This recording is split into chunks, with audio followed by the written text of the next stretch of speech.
5월 11일 목요일. 오늘은 마운트 어택 옵션 중에 기무라를 수련했습니다. 상대방이 X자하고 투탁함에도 있는 상황에서 그렇죠. 팔을 하나 내려주고 머리 사이에 그 간격 유지한 상태로 악어드릴을 해야 됩니다. 악어드릴을 딱 하면 머리를 저렇게 숙이면 상대방이 골반을 움직일 수 있고, 저렇게 악어드릴을 해서 골반을 눌러주면 상대방이 골반을 못 움직입니다.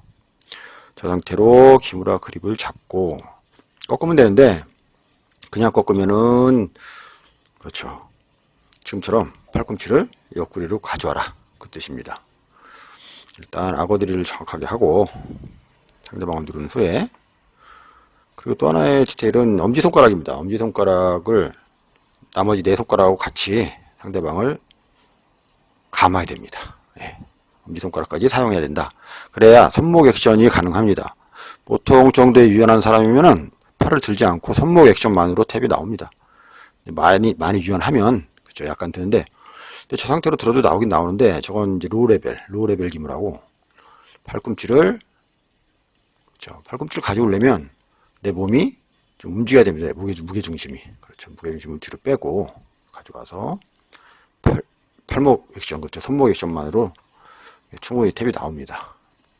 다시 보여주면은 이 상태로 꺾고 얼굴하고 팔하고 간격 유지, 악어드릴, 그렇죠, 뒤로 빠져서 엉덩이가 뒤로 빠져서 그냥 들지 말고 뒤로 빠져서 기역자, 그렇죠, 이런 상태로 하면 됩니다. 한번, 이거는 뭐냐면은 이제 상대방이 힘이 세면 팔을 핍니다. 그립을 잡아도 꺾질 못하는 상황이 나옵니다. 그때 상대방의 팔을 피면은, 그래? 덮여. 그리고 덮인 다음에 스트레이트 한 바로 가면 된다는 얘기입니다. 근데 실제 상황은 어떠냐? 나도 힘이 있으면은 필라고 그러면 피면 끝나는데, 상대방이 힘이 많은 경우에는 필라고 그러면 요것이 또 상대방이 다시 또 움츠립니다. 그러면은 움츠릴 때, 펼 때를 그렇죠, 상대방이 어떻게 하느냐에 따라서 달라지는 겁니다. 내가 억지로 하는 게 아니고, 그러면은 움츠리는 순간에 더 움츠릴 수 있고, 피는 순간에 더 핌으로써 스트레이트 한바나 기무라가 이제 완성이 되는 겁니다.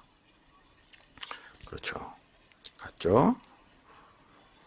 핀다. 그러면 덮이게 해야 됩니다. 아예 덮이면서, 그러면 이제 지렛대가 좀 달라지긴 합니다. 예, 지렛대가 달라지긴 하지만, 어느 방향으로 내가 힘을 줘야 되는지를 이제 알아야 된다는 거죠.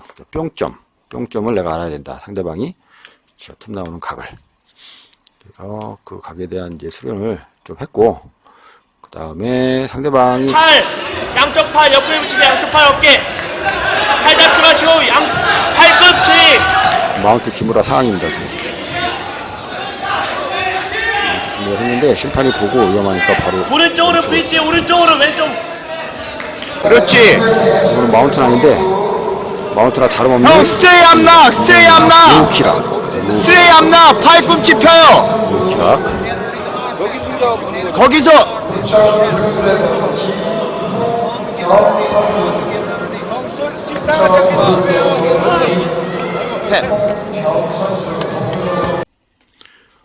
네, 그런 식으로.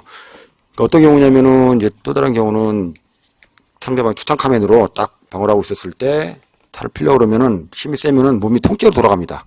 팔만 돌아가는 게 아니고, 그럴 때도 수련을 했습니다. 그럴 때는 상대방이 반 정도 등을 줬다라고 보는 겁니다. 그러면 나는 반을 반대로 가기 때문에 백을 잡을 수 있는 겁니다.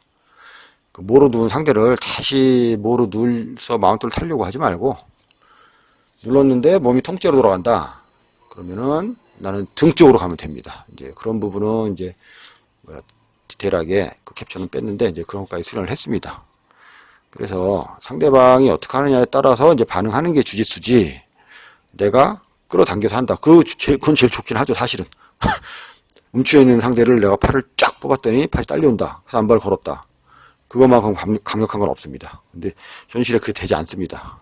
그리고 힘은 상대방이 세다라고 가정을 하는 거기 때문에, 내가 움츠린 상대의 팔을 당겨가지고 팔을 펴서 한 발 걸었을 정도면 쥐수 안 해도 이기는 겁니다.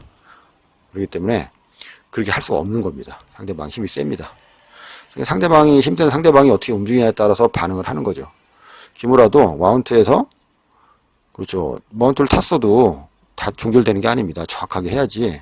상대방 탈출을 허용하지 않고 정비해야 되는 거지, 마운트를 타고 사이드를 잡아도 뭐 탈출 허용하는 예는 너무 많습니다. 그렇기 때문에 정확히 해야 됩니다. 정확히. 그래서 마운트를 타서 상대방이 뭘 할 때 이걸 하는지, 마운트 어택 옵션을 이렇게 모은 이유가 있습니다. 마운트에서 할 수 있는 것들을 쭈르륵 모아놔서, 아, 이런 것도 할 수 있고 이것도 할 수 있구나. 경우에 따라서 그 경우, 어떤 경우에 뭐를, 요거를 배우는 겁니다. 어떤 경우에 뭐를, 예, 이런 걸 배우고, 뭐를 이제 자세하게 들어가는 거는 이제 또 다른 경우죠. 예, 그래서 어떤 경우에 뭐를 하는데 그 뭐를 더 정확히 한다. 이건 제일 좋은 방법입니다. 사실은. 그래서 어떤 그 아웃라인을 잡고, 항상 얘기하듯이 쥐수는 이제 모자이크, 그렇죠. 그림. 그렇죠? 모자이크가 아니라, 그렇죠. 퍼즐이죠. 퍼즐. 모자이크가 아니고 퍼즐입니다. 퍼즐 조각을 맞추는 겁니다. 초보자는 퍼즐이 뭐 4조각, 16조각, 또 한 5년, 10년 하면은 뭐 256조각, 500조각 이렇게 되는 거죠. 그 퍼즐 맞추기 게임입니다. 오늘 다들 열심히 갔는데, 그렇죠. 또 민수하고, 하나는 강민수, 하나는 김민수입니다. 민수 둘이 남아서 또 열심히 하다가 또 갔습니다.